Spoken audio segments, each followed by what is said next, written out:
Donc, on connaît tous l'exode du peuple d'Israël. Le mot exode, ça signifie la sortie de masse du peuple d'Israël en Égypte qui s'est fait il y a de nombreuses années passées. Puis, avant que le peuple d'Israël quitte l'Égypte, eh bien, c'est là qu'il y a eu la première Pâque. Lorsque le peuple a dû immoler un agneau, mettre le sang sur les linteaux, afin que l'ange de la mort puisse pas les frapper, puis qu'ils puissent sortir de l'Égypte avec la main de Dieu.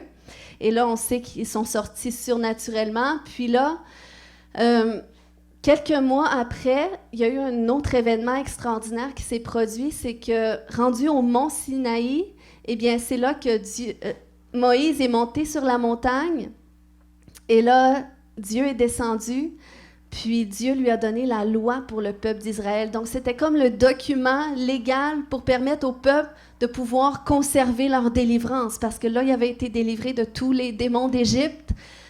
Puis là, ils pouvaient enfin aller vers la terre promise, aller dans leur destinée.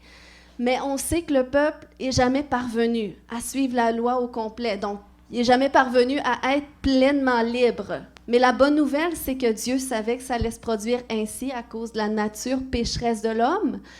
Donc, Dieu savait qu'il allait un jour venir en chair et en os pour accomplir lui-même la loi à travers Christ.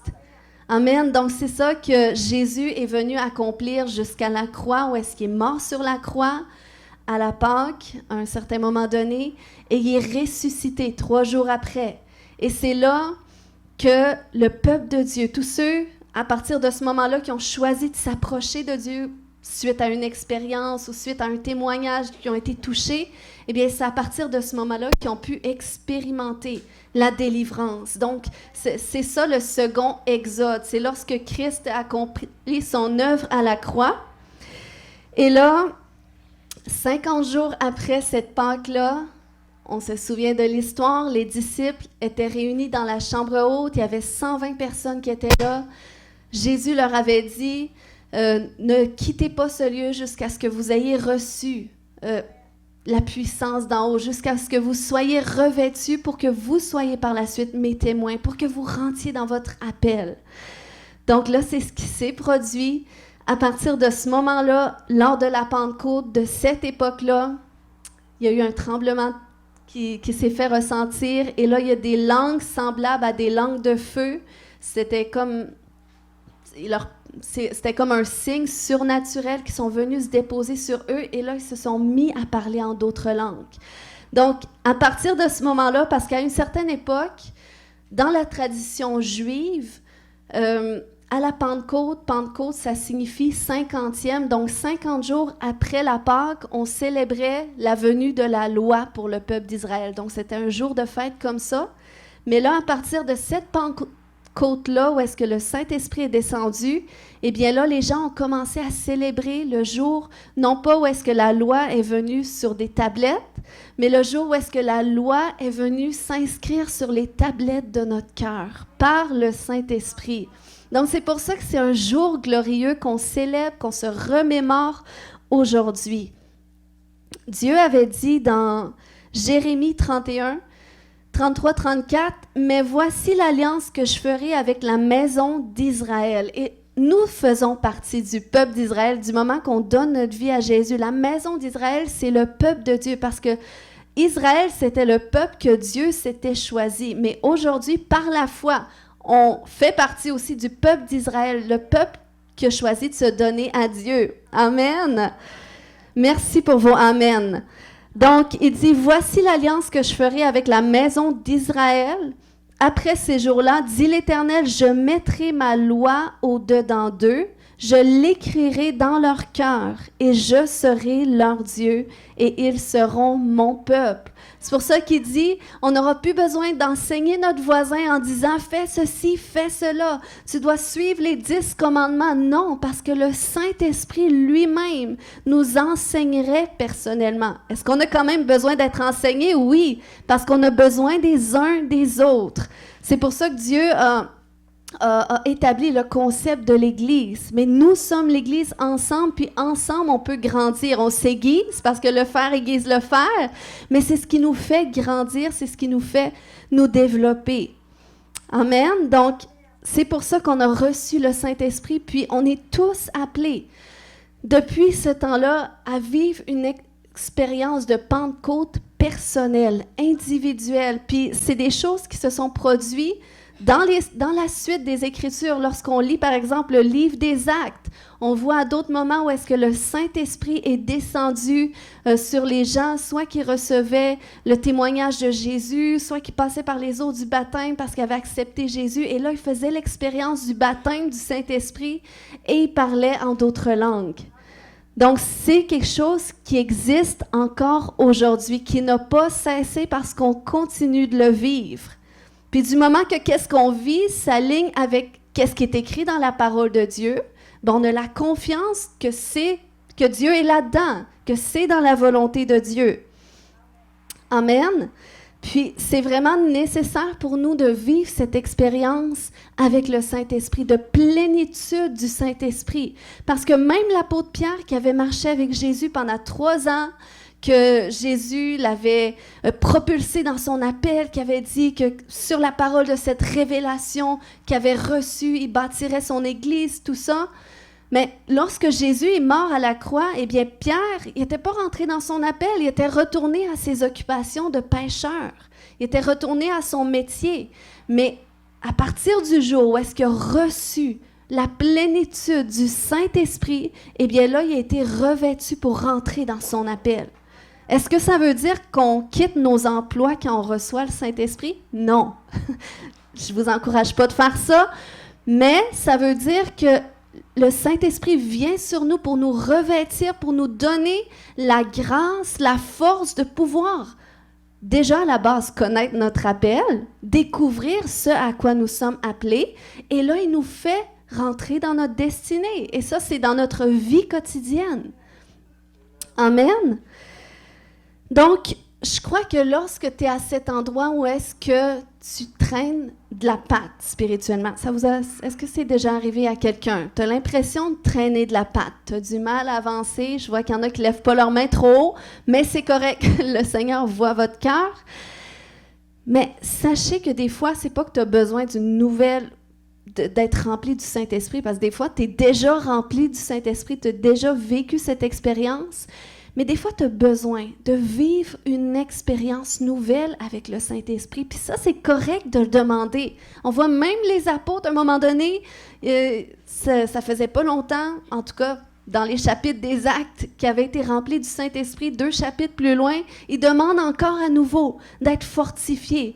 Et là, ça nous dit que le Saint-Esprit est descendu sur eux et ils ont été remplis à nouveau. Donc, le Seigneur veut nous remplir continuellement, jusqu'à ce qu'on déborde. Jésus avait dit dans Acte 1,5, « Jean a baptisé d'eau, mais vous, dans peu de jours, vous serez baptisés du Saint-Esprit. » Lorsqu'on regarde la définition du mot « baptisé » dans le grec, c'est pas juste « tremper ». Parce que le baptême, c'est vraiment une immersion lorsqu'on passe par les eaux du baptême. C'est pour ça que c'est pas 2 petites gouttes sur le front. Se faire baptiser, c'est vraiment le baptême symbolique, c'est une immersion complète. Mais c'est la même chose qu'on expérimente avec le Saint-Esprit. Puis c'est pas juste être trempé. C'est comme, y en a-tu qui font du canage ici? Y a-tu des mamans qui font du canage? Oui, quand même. J'aime le canage en passant. Mais vous remarquerez, si vous trempez seulement votre légume dans l'eau chaude, puis vous le cannez comme ça, il ne sera pas bon. On a fait l'expérience d'un légume qui n'avait pas été bien trempé dans le vinaigre. Il était juste ressorti un peu. C'était pas très bon. Je l'ai craché tout de suite. Mais c'est ce que... Dans le fond, si on est juste comme trempé du Saint-Esprit, qu'on se laisse juste saucer dans la présence de Dieu, quand on vient à l'église, on en revient chez nous, puis on oublie tout ce qu'on a vécu, puis il n'y a pas de cette consistance intérieure, cette fusion avec le Saint-Esprit, mais c'est sûr qu'on n'émanera pas sa présence, qu'on ne portera pas du fruit qui est associé au Saint-Esprit.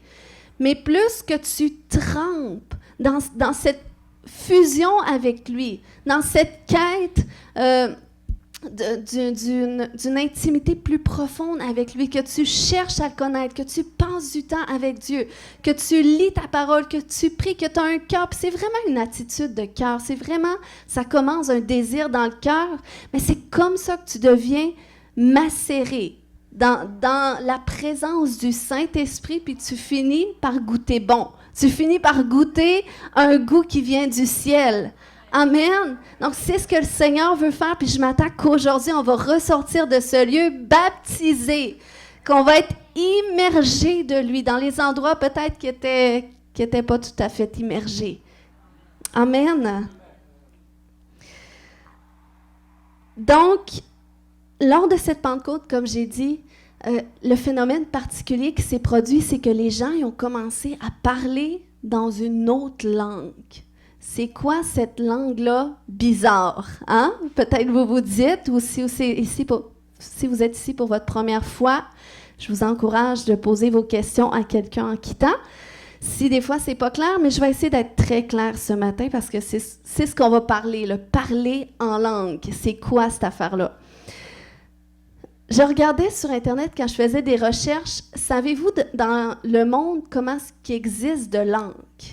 Il y en existe 7000, autour de 7000. Puis, juste en Afrique, est-ce que j'ai des Africains qui savent comment est-ce qu'il existe de langues sur leur territoire? Parce que j'étais curieuse, je me disais, il me semble, toutes les fois qu'on rencontre un Africain, ils ont un langage à eux différent. Il y en a 3000. Il existe, juste sur le pays d'Afrique, il existe 3000 langues pour différencier les peuples. Donc, c'est tellement...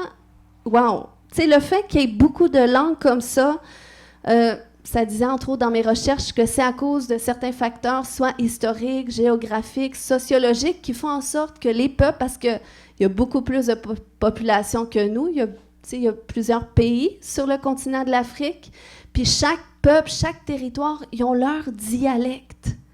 Donc, si Dieu nous a créés à son image, puis il a fait en sorte que tous les peuples de la terre aient un dialecte qui les différencie les uns des autres. Parce que même tu regardes les communautés autochtones ici au Québec, savez-vous qu'ils ont un dialecte à eux? Ceux de Mastoya, je ne parle pas nécessairement pareil de ceux d'Obedjouan, à moins qu'ils aient la même nationalité, en tout cas, qui viennent du même endroit. Mais sinon, chaque peuple a un dialecte. Fait que si on a été créé à l'image de Dieu et que nous sommes le peuple de Dieu, pensez-vous que c'est normal que Dieu ait prévu un dialecte pour son peuple? Donc, c'est ça, le parler en d'autres langues. Mais la particularité, c'est que c'est un dialecte que lorsqu'on va parler, on ne comprend pas qu'est-ce qu'on dit. Fait que c'est ça l'affaire qui fait en sorte que des fois, on peut minimiser l'importance du parler en langue. Parce que tu dis, ben, je comprends pas pareil qu'est-ce que je dis, fait que ça me donne quoi? Mais ce matin, on va voir différentes sortes de langues. Ensuite, qu'est-ce que je vais parler? C'est que les langues, c'est un don. Donc, c'est ce que la Bible dit, puis ça fait partie des miracles dans Marc 16-17 qui accompagneront ceux qui croient au nom de Jésus. Ça dit, ils parleront de nouvelles langues. Donc, c'est vraiment le Saint-Esprit qui nous donne cela. C'est pas quelque chose qu'on force, c'est pas quelque chose qui vient de nous, notre humanité, mais c'est un don que le Seigneur nous donne. Puis, lorsqu'on minimise un don, eh bien, on minimise la valeur de celui qui fait le don.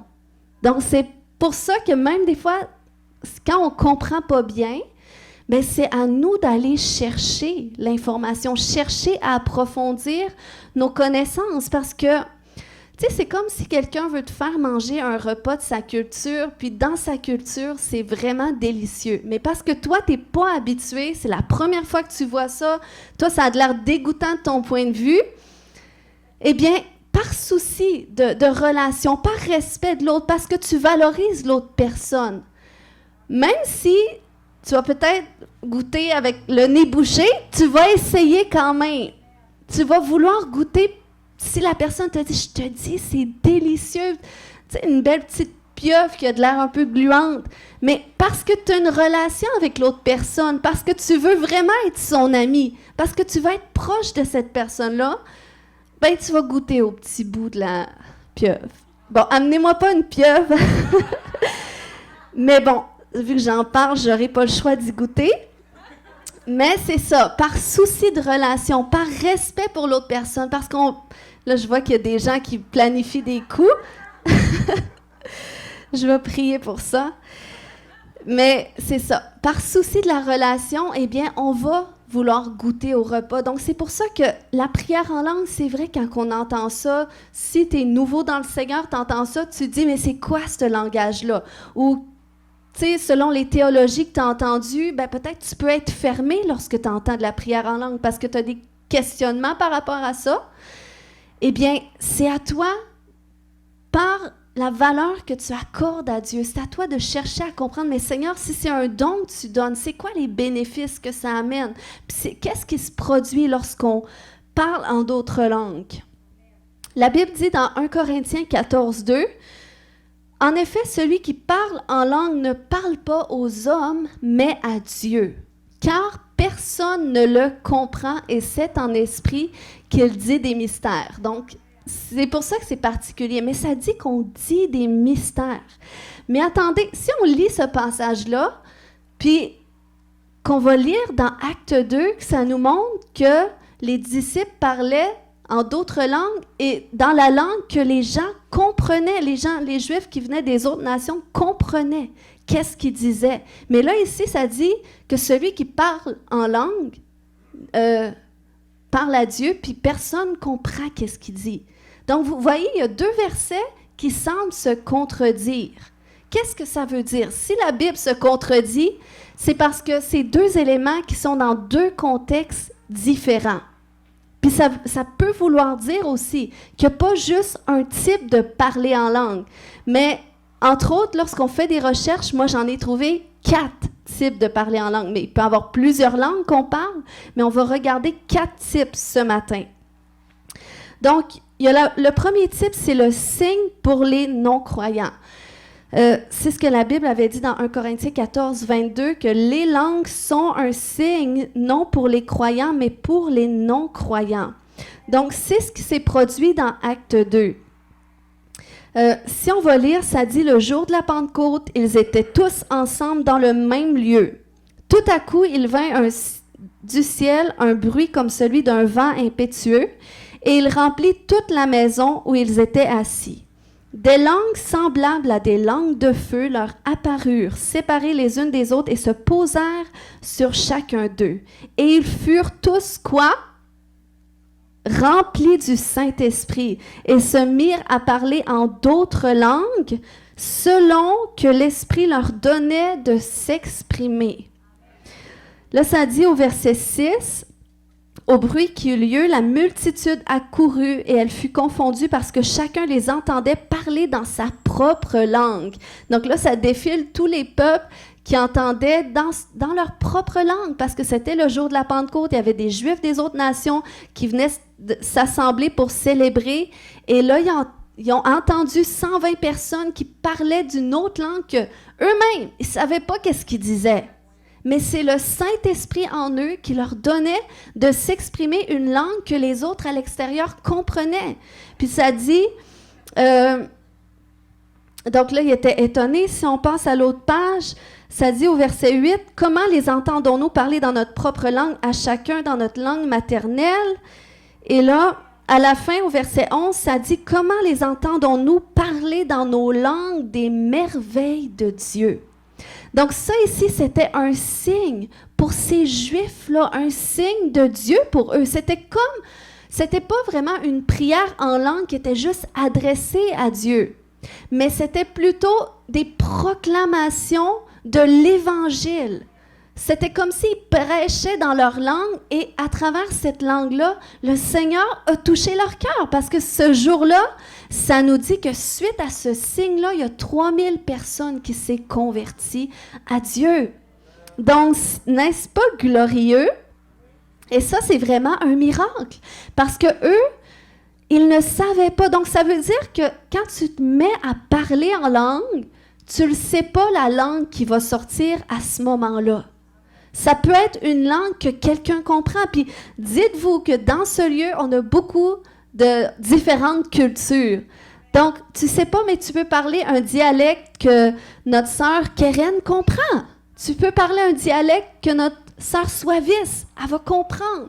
Peut-être c'était ses grands-parents qui parlaient comme ça, puis tu lui donnes une révélation sans qu'elle-même le sache. Peut-être que c'est pas un non-croyant, puis ça fera pas en sorte qu'elle va se convertir, mais c'est un signe, tu sais pas qu'est-ce qu'elle vit.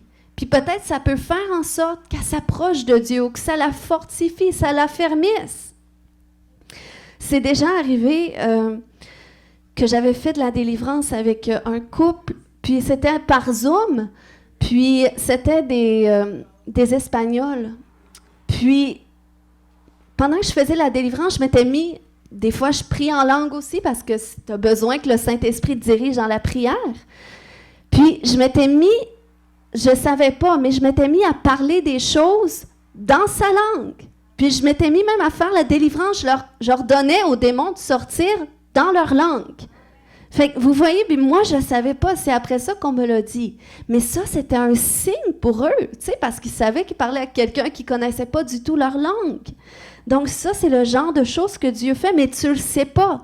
Donc c'est pour ça que c'est correct. Il y a des moments où est-ce qu'on peut parler en langue lorsqu'on est réunis corporativement, parce qu'on ne le sait pas à quel moment le Saint-Esprit va nous donner de dire une langue qui va édifier quelqu'un d'autre.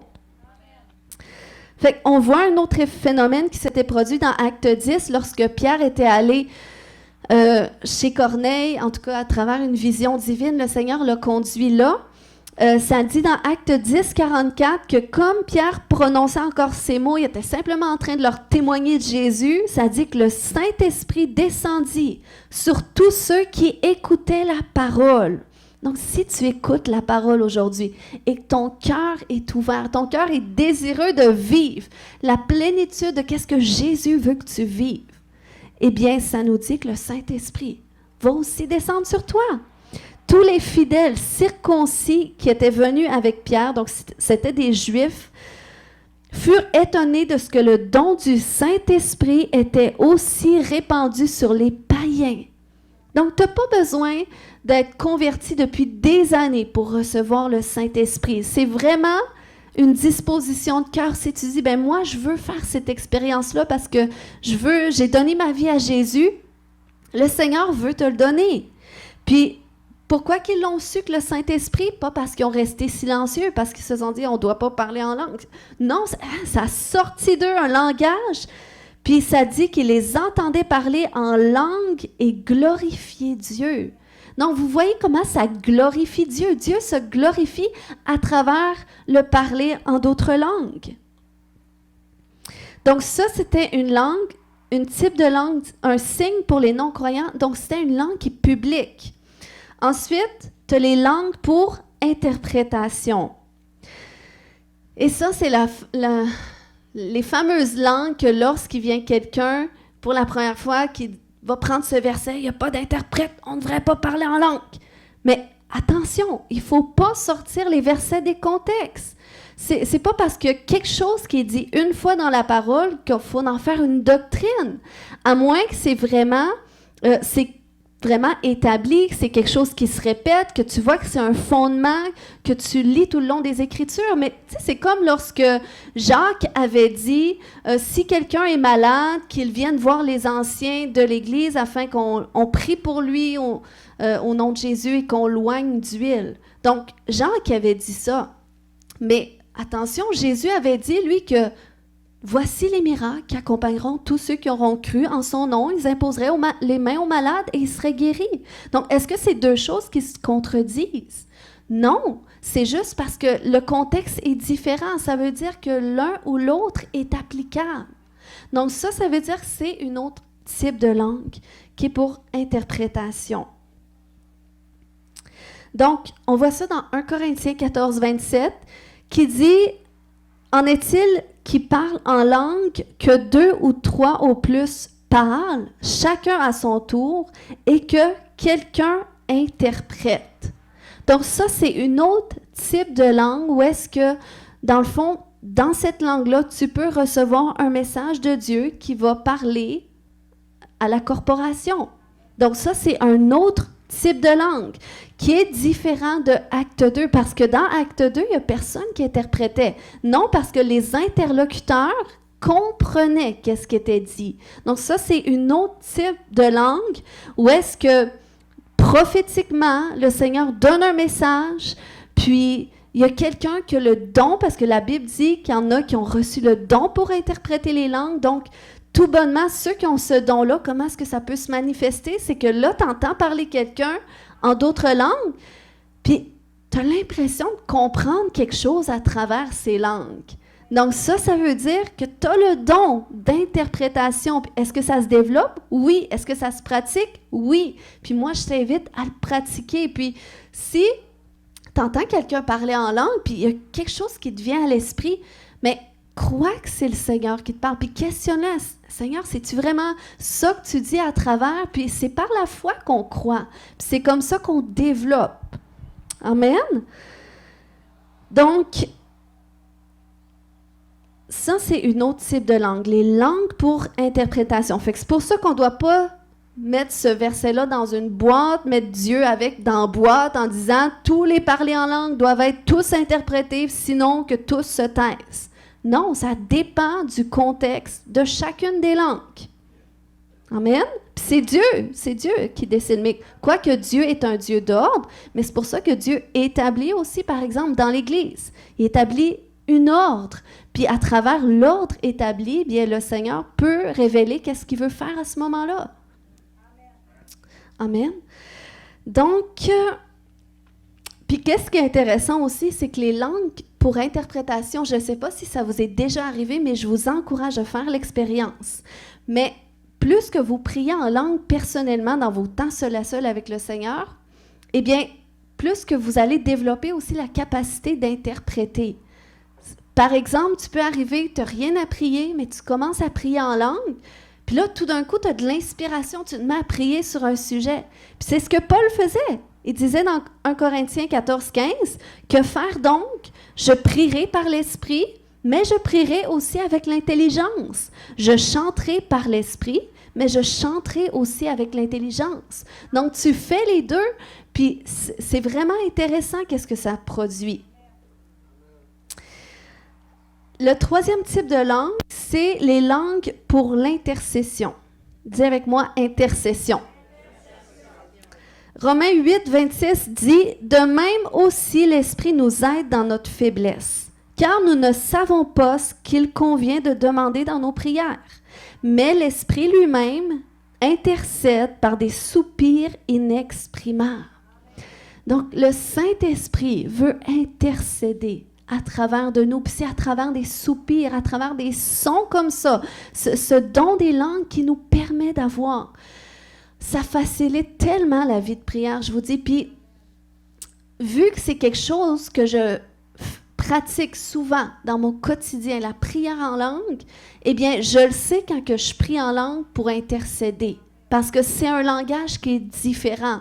C'est comme si c'est un fardeau qui est là tout d'un coup, puis là, tu pries en langue, tu pries en langue, tu pries en langue, puis tu le ressens dans ton esprit, que tu pries pour quelque chose, mais tu ne sais pas quoi. Puis moi, ça m'arrive, même encore cette semaine, puis ça me pognait à 3 heures de l'après-midi, je ne pouvais plus travailler. Mais j'avais ce fardeau-là, c'est comme si mon cœur était déchiré, et je n'avais pas le choix d'aller juste prier en langue, prier en langue, prier en langue. Je ne l'ai pas dit à mon mari parce que là, il m'aurait dit « T'as pas fait tes boîtes! » On est en déménagement. Mais non, je savais qu'il y a peut-être une situation où est-ce que quelqu'un a besoin de recevoir. Tu sais, peut-être qu'il y a un accident. Tu sais, des fois, tout me vient en tête. Je dis « OK, Seigneur, ben je prie. » Fait que je pense que plus qu'on est disponible pour le Seigneur, pour prêter notre voix à Dieu, plus le Seigneur met des fardeaux sur notre cœur. Puis c'est comme ça qu'il peut changer des circonstances. Amen. Puis ça, c'est vraiment une aide dans le combat spirituel. Tantôt, notre frère, il encourageait, il faut être capable de prier pour soi-même.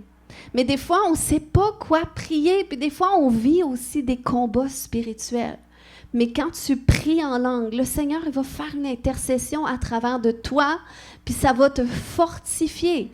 Ça va venir... Il y a eu des études cliniques, c'est tellement intéressant. Je voulais le partager un peu plus tôt, mais je crois qu'on retrouve ça sur YouTube. Il y a eu des études cliniques qui ont été faites comme de quoi c'est vraiment réel, que c'est une autre langue, parce qu'ils ont fait un test avec des gens qui priaient normalement à Dieu, récitaient des prières. Puis, lorsqu'on prie ou qu'on parle, il y a une partie de notre cerveau qui est en activité. Mais quand tu pries en langue, ça ne vient pas de ta tête. C'est pour ça, la Bible dit ton intelligence est stérile. Ça ne vient pas de ton intelligence, ça vient de l'Esprit de Dieu fusionné à ton esprit. Puis, dans les études, ils faisaient le même test pour des gens qui priaient en langue. Puis là, ils ont regardé sur le cerveau, puis il n'y avait aucune activité dans le cerveau, comme si les gens n'étaient pas en train de parler. Donc, vous voyez comment c'est surnaturel, puis c'est réel en même temps.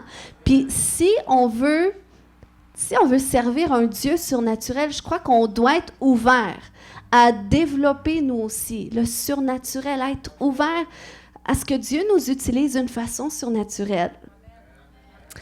Ensuite, il y a les langues pour l'édification personnelle. La Bible dit dans 1 Corinthiens 14:2, comme j'avais lu tout à l'heure, lorsque ça, c'est une autre langue, quand tu ne parles pas aux hommes, mais à Dieu. Et ça, personne ne comprend parce que c'est ta prière à toi envers Dieu, de ce que le Saint-Esprit sait de quoi tu dois prier, parce que tu dis des mystères, mais qui te concernent aussi, parce que ça dit aussi dans 1 Corinthiens 14:4, « Celui qui parle en langue s'édifie lui-même. » Donc, ça nous édifie, ça nous bâtit, ça nous construit. Donc ça, ce n'est pas des langues qui vont servir de signe ou de témoignage, mais c'est des langues qui vont bâtir ton homme intérieur, qui vont bâtir ta foi, qui vont solidifier ta foi. Puis, lorsque tu pries en langue, c'est comme quand ça dit que tu dis des mystères. Ça veut dire que ça te permet d'aller puiser dans les mystères de Dieu au ciel pour les relâcher sur terre. Donc, n'est-ce pas extraordinaire lorsque tu es à cet endroit où est-ce que tu te questionnes dans quelle direction tu devrais aller parce que tu es dans un dilemme? Eh bien, tu vas prier en langue comme ça, tu vas ouvrir la bouche. Et là, le Seigneur, tu vas voir, puis c'est en douceur, c'est pas comme automatique téléchargement, mais c'est après ça, tu vas voir que là, la clarté vient, ou tout d'un coup, tu étais découragé, tu étais déprimé, mais là, tu pries en langue, puis c'est comme, oh, ça booste ta foi. Après ça, finalement, tu es capable de faire ta journée, tu es capable de faire ta semaine. Donc, on a besoin, parce que nous, on ne sait pas quoi demander, mais l'Esprit de Dieu qui est en nous, qui sonde les profondeurs de Dieu et qui sonde nos profondeurs, sait exactement quoi demander. Puis, soyons honnêtes, il y a beaucoup de gens qui luttent avec la vie de prière. C'est comme après 5 minutes, 10 minutes, ils ne savent plus quoi dire, donc ils font autre chose. Allez pas prier avec vos téléphones, s'il vous plaît. C'est sûr que dès que vous ne savez plus quoi dire, vous allez prendre le téléphone, puis votre temps de prière est gâché. Mais c'est normal de ne plus savoir quoi dire, parce que notre intellect est limité. Donc, c'est pour ça qu'on a besoin du Saint-Esprit. Et lorsque tu pries en langue, eh bien, ça va rallonger ton temps de prière. Puis, tout d'un coup, ça va t'amener d'autres sujets de prière. Tout d'un coup, tu vas avoir à cœur de prier pour une sœur de l'Église. Pour ton grand-père. Tout à coup, tu vas avoir à cœur de prier pour l'école du dimanche. Puis, peut-être qu'il vivait une circonstance. Donc, c'est comme ça que le Seigneur peut t'utiliser. Puis, toi, ça te fait du bien aussi. Amen. La Bible dit dans Proverbe 25 que les desseins dans le cœur de l'homme sont des eaux profondes, mais l'homme intelligent s'est épuisé. Je crois que lorsqu'on prie en langue, c'est comme vu que le Saint-Esprit est en nous, puis ça dit que lorsqu'on a soif de Jésus, qu'on vient à lui, qu'on boive, que des fleuves d'eau vive vont couler de notre sein. Il dit, celui qui croit en moi, des fleuves d'eau vive couleront de leur sein. Mais en même temps, notre cœur, c'est comme des eaux profondes. Et le Saint-Esprit, lorsqu'il est en nous, il nous aide à puiser dans nos profondeurs. C'est pour ça qu'il fait tout un travail de restauration, de transformation, de guérison. Il y a des gens pour qui je prie des fois, puis même des gens qui, oui, vont me contacter pour de la délivrance, mais après ça, c'est comme ils traînent de la patte encore. Pourquoi? Parce que c'est pas qu'ils ont besoin encore du ministère, mais ils ont besoin d'amener le Saint-Esprit dans les profondeurs de leur être. C'est le Saint-Esprit qui va soutenir qu'est-ce que Dieu veut faire dans notre vie. Donc, c'est pour ça qu'on a besoin de rentrer dans cette communion plus profonde avec lui. Puis du moment qu'on est ouvert, qu'on dit, ben moi, Seigneur, tu as des dons pour moi, moi, je veux les recevoir. Il y a ce don surnaturel qui existe, de prière en d'autres langues, mais moi, je veux l'expérimenter. Ça dit que ça m'édifie, mais moi, je vais prier jusqu'à temps que je voie un changement, juste pour te mettre un défi, au défi pour voir est-ce que ça fonctionne vraiment, qu'est-ce qui est écrit dans ta parole. Et tu vas pouvoir en témoigner. Parce que la parole de Dieu, elle est vraie. Amen. Elle ne change pas. De génération en génération, elle subsiste. Amen.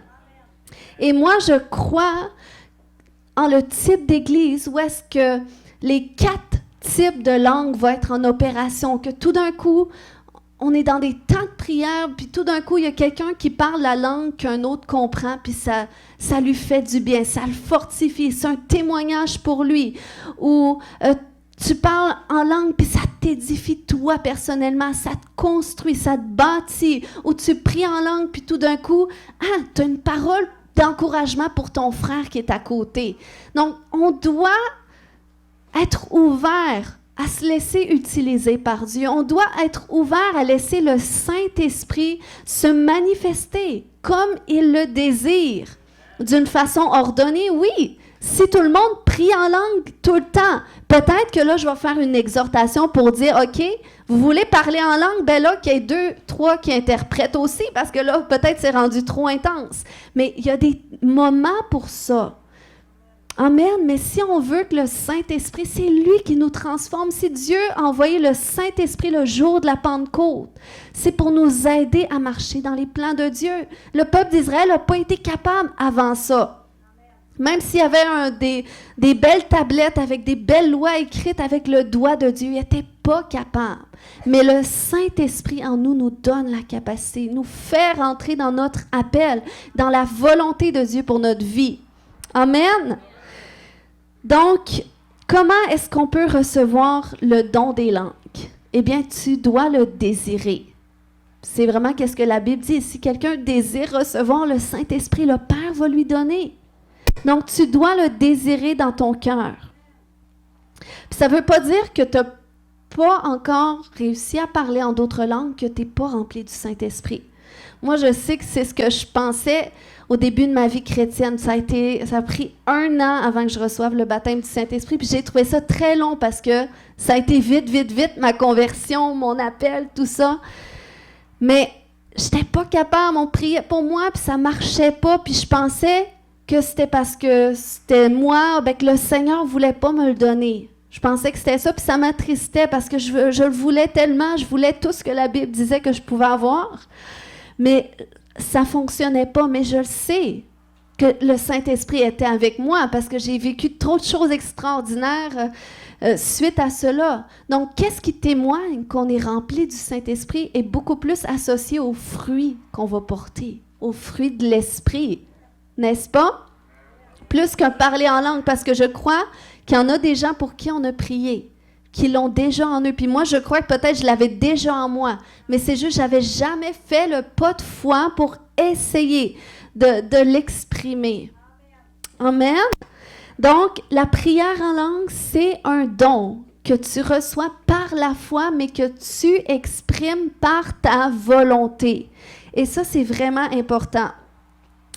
Regardez ce passage de Actes 1:8. La Bible dit, Jésus avait dit, « Vous recevrez une puissance, le Saint-Esprit survenant sur vous, et vous serez mes témoins à Jérusalem, dans toute la Judée, dans la Samarie et jusqu'aux extrémités de la terre. » Tu peux venir, Samuel.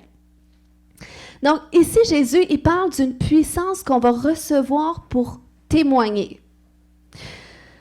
Quand là, vous allez évangéliser, je sais qu'on a des gens qui vont évangéliser aussi, puis qu'il y en a qui reçoivent des guérisons, puis il y en a qui sont transformés, qui sont touchés par le Seigneur, mais quand là qu'on va évangéliser, est-ce que le Saint-Esprit nous possède à un point où est-ce qu'on ne contrôle plus ce qu'on dit, on ne contrôle plus nos pas, puis c'est automatique, on ouvre la bouche, ça se fait tout seul, puis la personne est touchée, est impactée? Non! Parce que oui, le Saint-Esprit vient sur nous pour nous revêtir, pour nous donner une puissance pour exercer le ministère qu'on est appelé. Mais c'est par la foi qu'on l'exerce et ça demande notre volonté.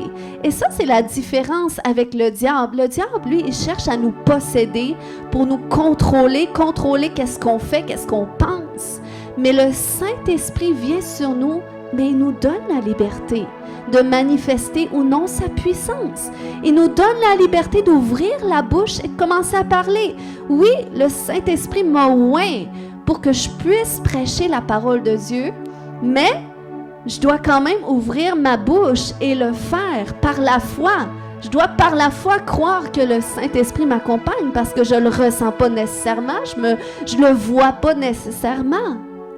Mais je crois par la foi que j'ai été revêtue de sa puissance, donc j'ouvre la bouche et c'est là que le Seigneur se manifeste. Mais on le voit après avoir fait le pas de foi, comme lorsque tu pries pour quelqu'un. T'es toujours incertain, est-ce que le Seigneur va me conduire? C'est quoi les mots qui vont sortir de ma bouche? Mais tu le fais par la foi, tu parles de Jésus, par la foi tu pries, mais c'est pas toi qui guéris. Mais c'est Jésus qui guérit en toi. Fait que des fois, il guérit pas, des fois, il guérit, mais ça dépend pas de toi. C'est pas toi qui grandis en puissance, mais c'est le Saint-Esprit en toi, puis c'est par la foi que tu fais l'œuvre, et c'est là qu'il agit.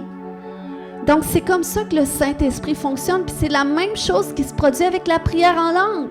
C'est pas que tu vas recevoir nécessairement comme une langue de feu, comme il s'est passé à la Pentecôte, que tu vas le voir, tout le monde va le voir, puis là, tout d'un coup, la bouche t'ouvre, puis là, ça vient tout seul. Il y en a que oui. Bon, j'ai entendu des témoignages, il y en a que c'est arrivé toute seule dans un temps de louange. Ils ont commencé, il y a d'autres langues qui sont sorties de leur bouche.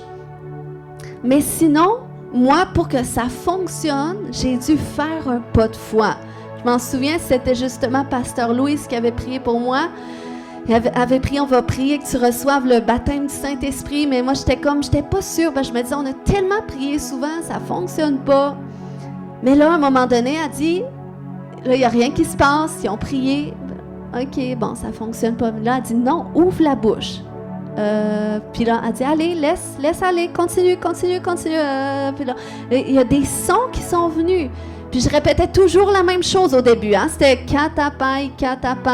C'était juste ça que je répétais. Hein? Pendant quelques semaines, ça a été juste ça. Mais par la foi, je voulais tellement le recevoir que par la foi, j'ai cru que j'ai reçu le Saint-Esprit, même si c'est bizarre qu'est-ce que je dis, mais je le répète tout le temps. Puis c'est comme ça que finalement, il y a un autre langage, à force de le faire.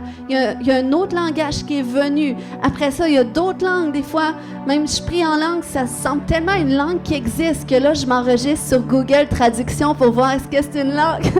Mais bon, ils ne parviennent pas à me le dire. Mais des fois, ça fait tellement de sens. Ça me prendrait un interprète. Si vous avez le don d'interpréter, on essaiera. Mais c'est pour ça que ce matin, on va prier. Puis moi, je veux vous encourager parce qu'on ne force pas. On ne veut pas forcer non plus, puis on ne veut pas vous forcer. C'est libre à chacun. Mais tu as quelque chose à dire? À la fin, s'il vous plaît. Je vais juste terminer parce que j'ai presque fini. Mais c'est ça. Ce matin, on va prier, puis c'est vraiment, il faut que vous le désiriez. Si vous voulez recevoir le don des langues, ça doit provenir d'un désir. Puis ensuite, il faut simplement, par la foi, tu crois que tu le reçois, puis tu laisses sortir les sons, pas qu'ils viennent de ta tête. Pense pas à des sons, mais laisse-les couler de ton esprit, de ton ventre. Des fleuves d'eau vive couleront de son sein. Le sein, c'est le ventre, c'est le centre de l'âme.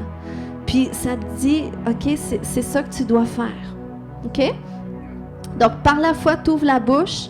Fait qu'on va se lever ce matin, on va prier dans un premier temps. La Bible dit dans Actes 3:19, « Repentez-vous donc et convertissez-vous pour que vos péchés soient effacés, afin que des temps de rafraîchissement viennent de la part du Seigneur.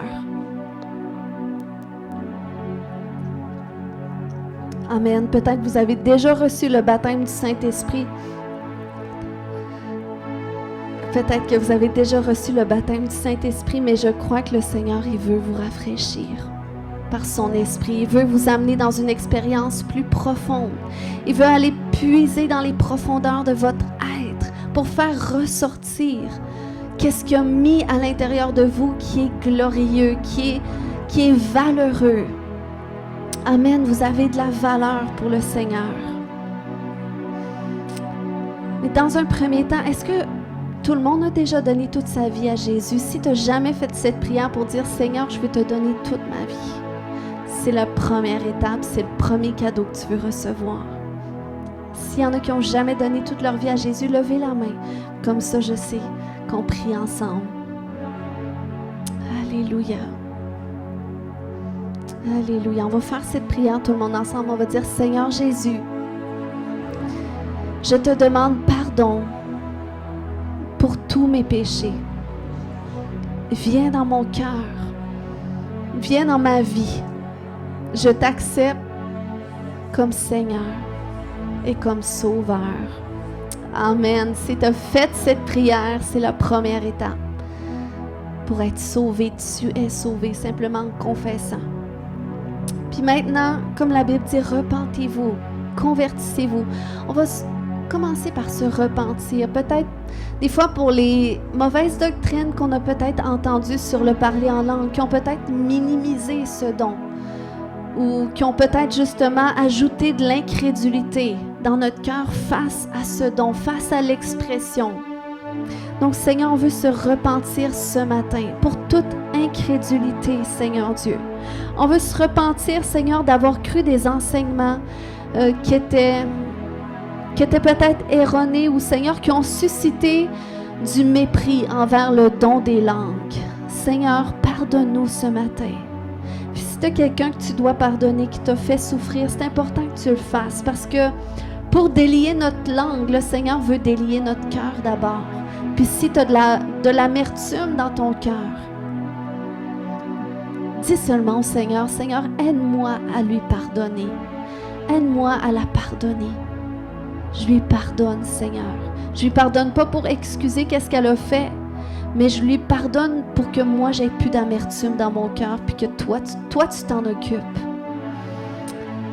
Alléluia. Seigneur, on se repent de tout péché, on se repent, Seigneur Dieu, pour tout ce qu'on a placé avant toi, Seigneur Dieu, pour la soif des choses de ce monde, Seigneur Dieu, pour la soif de gaspiller notre temps, Seigneur Dieu. Aujourd'hui, c'est notre réalité, puis on se repent, Seigneur. On se repent pour tous ces moments, Seigneur, où est-ce que on est plus attiré, Seigneur, par nos écrans que par toi, Seigneur Dieu. On se repent pour nos cœurs endurcis. Alléluia. Seigneur, on ouvre nos cœurs devant toi aujourd'hui, afin que tu les délies, Seigneur Dieu. Afin que tu les délies pour que tes fleuves d'eau vive puissent venir et puissent couler et sortir de nous. Alléluia. Si tu veux le Saint-Esprit ce matin, dis au Seigneur, donne-moi le Saint-Esprit, donne-moi le don des langues. Alléluia. Est-ce que des gens qui ne parlent pas en d'autres langues ce matin puis qui aimeraient ça? Toi?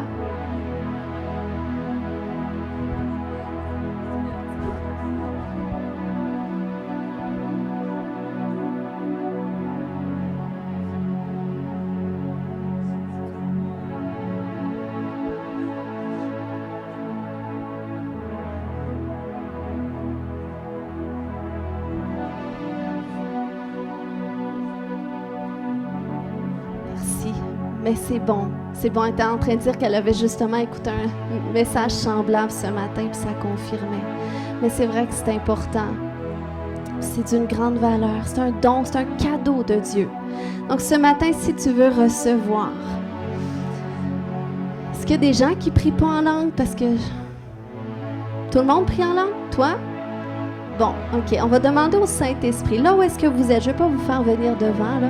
Au moins que vous voulez venir devant. Vous êtes bienvenus, mais il y a des fois des gens qui ne veulent pas recevoir parce qu'ils ne veulent pas aller devant. Donc là où est-ce que vous êtes? Ce matin, Saint-Esprit, viens te déverser sur nous, Saint-Esprit. Viens nous baptiser ce matin.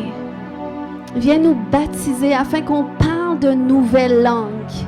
Afin qu'on parle en langue, en d'autres langues, en ton langage céleste, Seigneur Dieu, en le langage du Saint-Esprit.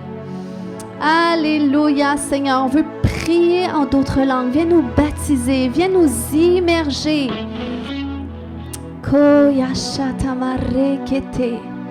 Koyashata. Maintenant, ouvre la bouche, puis laisse sortir les sons qui te viennent à l'esprit. Puis si tu pries déjà en langue, ce matin, crois pour de nouvelles langues. À travers la louange, notre sœur, ce matin, elle appelait des nouvelles langues. Donc, je crois qu'il y a des nouvelles langues qui vont sortir de toi, des langues qui amènent un message de Dieu. Donc, commence à ouvrir la bouche et laisse sortir les sons.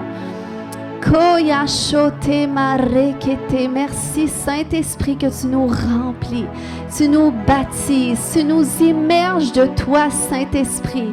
Koramamamayanda yashete, yote mamayasheketede, yote mareke mamayashanta mareketede, koyashata mareketede, koyashata. Koyashata, ouvre la bouche, tu dois ouvrir ta bouche. Tu dois faire un pas de foi. Le Saint-Esprit ne te force pas.